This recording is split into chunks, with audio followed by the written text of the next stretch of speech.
அடுத்து வந்து பார்த்தீங்கன்னா ப்ரோ, இது அந்த பெனிஃபிட் அந்த டேபிள் வந்து ஒரு கேட்டிருந்தீங்களா, அதர் பிராண்டுக்கும் நம்ம பிராண்டுக்கும் என்ன டிஃப்ரெண்ட்டு வந்து ஒரு சார்ட்டு மாதிரி ஒரு டேபிள் மாதிரி அந்த இது கேட்டிருந்தீங்களா, அந்த தான் அந்த இது.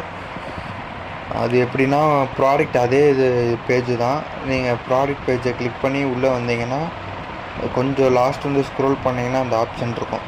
அந்த ப்ராடக்ட் இன்க்ரீடியன்ட்ஸ்க்கு அடுத்து வந்து பார்த்திங்கன்னா இந்த ஆப்ஷன் தான் இருக்கும். இதில் வந்து பார்த்திங்கன்னா பெனிஃபிட்டு அவங்க அந்த என்ன பெனிஃபிட்டோ அதை வந்து நீங்கள் இதில் வந்து போட்டுக்கோங்க. அந்த எக்ஸ்பிளைன் வந்து இதில் அந்த கண்டென்ட் இருக்கும்ல, அதை வந்து இதில் பேஸ்ட் பண்ணிட்டு நம்ம பிராண்டுக்கு வந்து பார்த்திங்கன்னா அந்த ஆப்ஷன் அந்த நீங்கள் சொல்கிற இது வந்து இருக்கும்னா டிக் கொடுத்துக்கோங்க. அப்படி இல்லைன்னா வந்து ராங் கொடுத்துக்கோங்க.